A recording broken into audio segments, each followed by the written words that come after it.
Nope, that title is not ironic. One's art is extremely underrated. While he may not care much for the aspects of drawing that the vast majority of readers can consciously notice and literalize using words, he's wonderful at things that can subconsciously influence the way your brain absorbs the story and the emotional impact it has on you. The latter is something that most consumers can't really explain their enjoyment of, or maybe even fail to realize it's having a positive effect on their reading experience to begin with. Meanwhile, those who draw, especially those who draw comics, will notice it and likely have the language to describe why it's good. I may not be a skilled artist at all, but simply having the experience of drawing things went a long way and made me appreciate manga and anime artwork on a whole other level.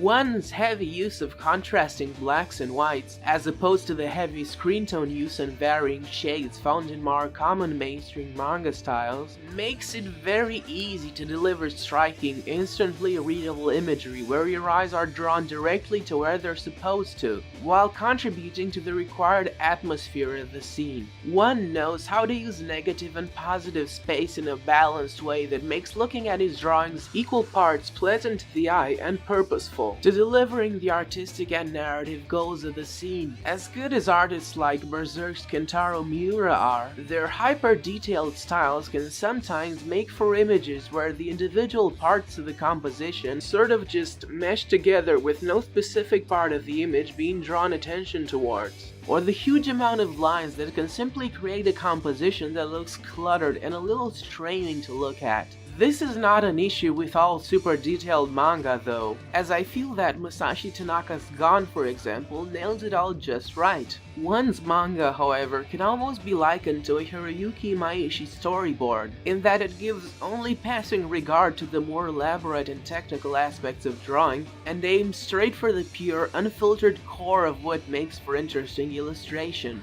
Understanding that core is a very important part of drawing in a way that appeals to people on a purely emotional level, as opposed to a purely technical one that makes you think, man, that drawing must have taken a lot of work. One's best compositions can serve as a learning tool for an artist who wishes to study that core, without the more distracting elements that traditional manga brings in.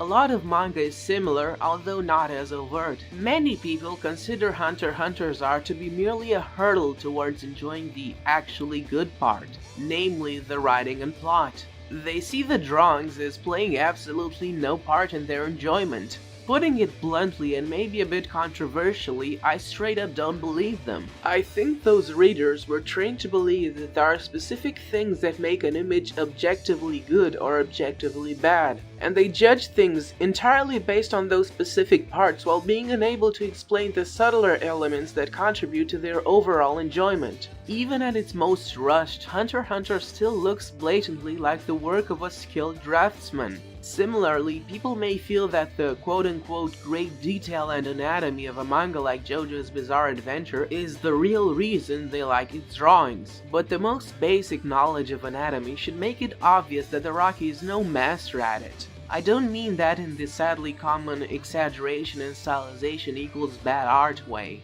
It's more that his characters will often shift proportions from page to page or even panel to panel, or just look broken compared to their correctly stylized in-universe proportions. And yet the manga looks great because of its undeniable charisma and visual inventiveness, and the drawings of Hirohiko Araki have impacted humanity far more than the more technically labored pieces of the average Western video game concept artists, which are completely devoid of individuality. Instead of simply falling back on, screw it, I can't draw, I'll just stick to bland talking headshots and ironically bad action, one actually has a lot of fun with his art. If you look beyond the wonky exterior, you'll see that he actually draws some very cinematic and dynamic compositions, and makes use of the comic book medium in various clever ways. His sense of paneling, along with his use of perspective, can be very thoughtful and contribute hugely to the tone that a scene is going for. And above all else, it just feels like he's having a lot of fun drawing this stuff. If you're not too busy being distracted by the naive style, you'll find all sorts of experimentation. very contrasting types of shading, line work, and means of indicating motion. That, along with the way he draws effects like electricity, power beams, and whatnot, shows that he takes a lot of influence from well-drawn and animated action anime, and is very observant of what makes over-the-top shonen fight scenes cool. The fact that he follows so many trigger animators on Twitter pretty much proves this. So yes, the artwork does play a big part of what makes one's manga so entertaining, and my greatest wish here is that anime fans could learn to appreciate the other aspects of art beyond the most easily literalized ones, such as this is very anatomically detailed or this has a lot of shading. As Glenn Vilppu often stresses, there are no rules to drawing, only tools.